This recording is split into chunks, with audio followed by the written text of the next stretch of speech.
Links, join channel here, become a member over at Subscribe. Be sure to check out the Odyssey and Rumble. So, kids' books get the 1984 treatment. Inclusive Minds, welcome to the Wrongthink company that uses sensitivity readers to rewrite stories and delete wrongthink and rewrite entire passages of stories. It sounds like they created an industry out of nothing. That's pretty much exactly what it is. So if you're a reader, you probably remember the phrase at the beginning of books. It says not one word has been altered or omitted. It told you that you're getting the original mind of the artist as put on paper. Then sometimes at the end of the books, they would explain the font used or the typeface used or something, explain the history of it. And like there's apparently that's a whole big thing. It was a document that preserved a piece of history. Not that the fictional story is discussing history exactly, but it's like a frozen window into a piece of the past that shows you what even fiction was like at the time, the forces that helped shape that story. It explains the conditions that form the story, even if it is just a fictional story. And people understood that concept, that you took the past and you learned from it.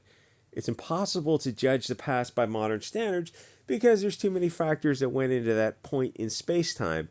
I mean, 15 billion years went into that point. All you can do is study the original source material and accept it as a product of its time.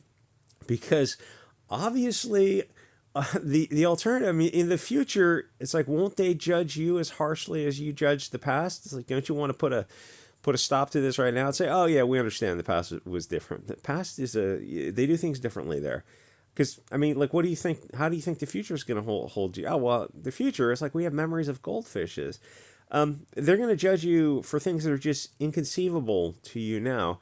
It's myopic to think otherwise, but apparently the modern day Bolsheviks have, just like childlike brains because they do judge the past and even are willing to change the past to make it impossible to learn from it. This is this whole thing. I mean, they've been doing this for a while. For some reason, this caught the news's attention. This is way deeper and darker, and it's not getting the eyeballs that it should. It seems like there's so many little fires with this soft Bolshevik revolution. There's so many things going on at once as they tear down and destroy everything. It's one of the reasons why what Inclusive Minds is doing is so chilling.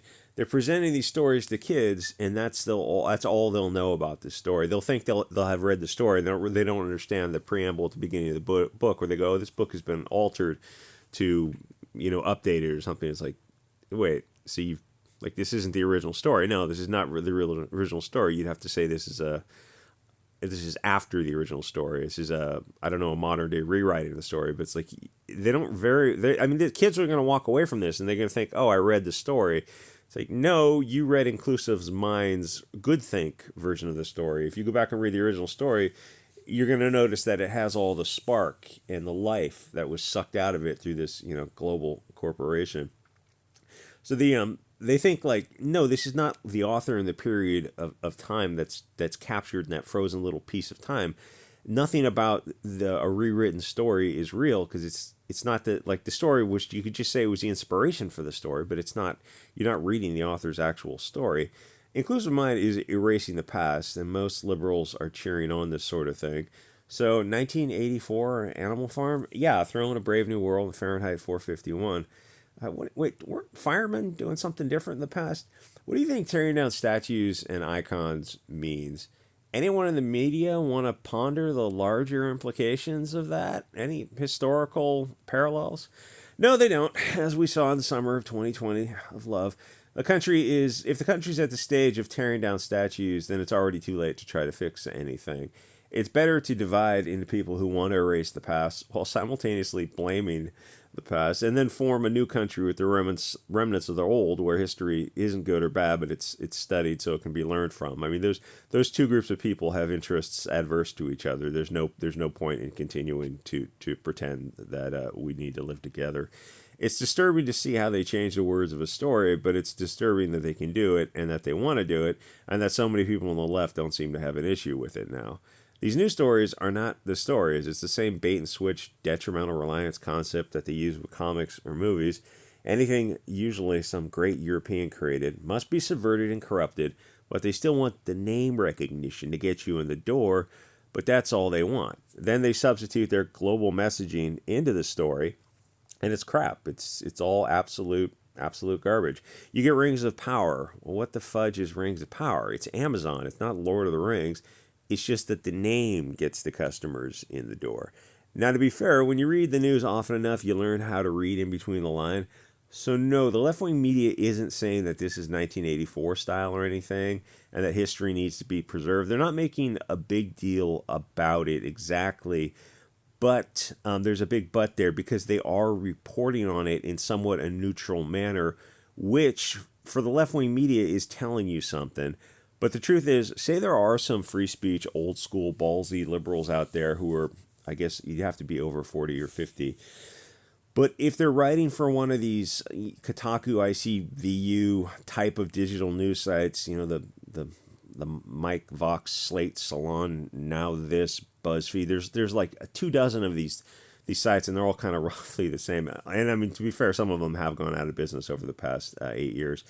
And if they're writing, they start making some Orwellian Animal Farm comparisons, eventually they're just going to get fired. Or if they're independent, I don't know how they submit articles. It's just like you're going to keep submitting articles to Forbes, to BuzzFeed, to Mary Sue, all these sites, and they're just not going to get picked up. So it's like you quietly got fired because you weren't on board with the narrative. They get the reputation for not being left wing enough, because I mean, like, it's everything's relative. They are firmly left wing people, but they're left wing people who still believe in free speech and have both sides of an argument. But then there's a modern left that doesn't believe in that. They're the authoritarian left, and it's like, well, they were at the core all along. What do you think the Bolsheviks were? So the owners and the investors of these online magazines, whoever owns the publishing houses or controlling interest, they are fully on board this global narrative.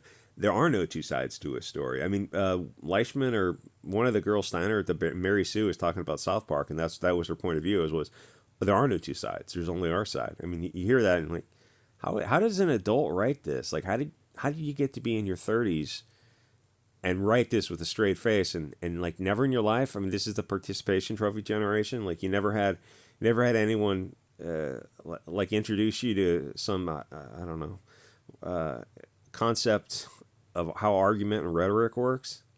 What are you talking about? Was it the Socratic method or something? Like, you never had a diversity of thought. Like, you never exposed to alternative ideas. Like the concept, you don't know your opponent's argument, you don't know your own. It's like, no, there are no two sides to this story. That's a childlike understanding of the world. Which is why about post 2000 you stop seeing any attempt at balanced reporting. So the New York Times had an opinion piece a couple days ago called "In Defense of J.K. Rowling" and her crazy right to believe that women are women. And tens of thousands of activists on Twitter were outraged and did not want that viewpoint allowed. This is the modern left wing openly arguing for censorship. And you'll see people in the media, the mainstream media, who are completely on board censoring the alternative media. And you look at them and like, the hell is wrong? The same First Amendment that protects the alternative media protects you. And you look at MSNBC and go, MSNBC is telling people like, oh, don't investigate these stories on your own. Don't go to alternative media. Come to us. We have the truth. And you're looking at the idiots, these people at MSNBC and, the string pullers, and you think, but you guys lie all the time. I mean, objectively, you can go through points of any media companies where they shaded stories for a left-wing bias, or they openly lied, or they selectively edited things or set up scenes. You guys have a history of lying. It's impossible to overcome. There's nothing in the mainstream media that's trustworthy. Like, the alt media might be a little bit wild and out there with, like, a bunch of cryptozoology type of stuff tossed in there. Sorry, what is it, Yeti fans or whatever, Bigfoot fans. But it's still a better source of media because they don't have these puppet masters pulling their strings. It's like you're going to get everything in there, as long as, a lot of crazy stuff too. But the mainstream media is just, it's like the same. And yeah, it's Fox and CNN. There's almost no difference between the two of them. They're both exactly on board the same narrative. It's like people who think the Democrats and the Republicans are so different. You're like, really? Really? Neither one of them values. Oh, we want democracy, and we're protecting democracy in Ukraine. The democratic values. So what values are you protecting? Like, there or anywhere? It's like free speech, freedom of religion, right to keep and bear arms, protection for illegal searches and seizures, due process, right to counsel, jury trial, cruel and unusual punishment. What rights are you protecting? Because Ukraine, for example, doesn't protect free speech or right to religion or right to keep and bear arms. What democratic rights, like, that's why we had a republic. And I say had because you don't have it anymore. Try to keep and bear arms in California. The police will just go murder you if you think you have that right. So a few decades ago, the media would have an opinion piece and be arguing both sides, but now they don't. There's one left-wing narrative presented, and that's it. There's no possibility of disagreement. They're not the media anymore. They're just this advocacy arm of the left-wing global machine. Everyone is on board pushing one narrative. If you're younger, you probably don't see it because it's been like this for decades. But if you go back and take a look at stuff written in the 70s and earlier, it's going to shock you to see how brutally honest people were. Especially reading articles, I'll say, in the 60s and 70s, how they just describe what they saw. And then in the 80s and 90s, it slowly changed to change. So people were mature enough to handle a difference of opinion.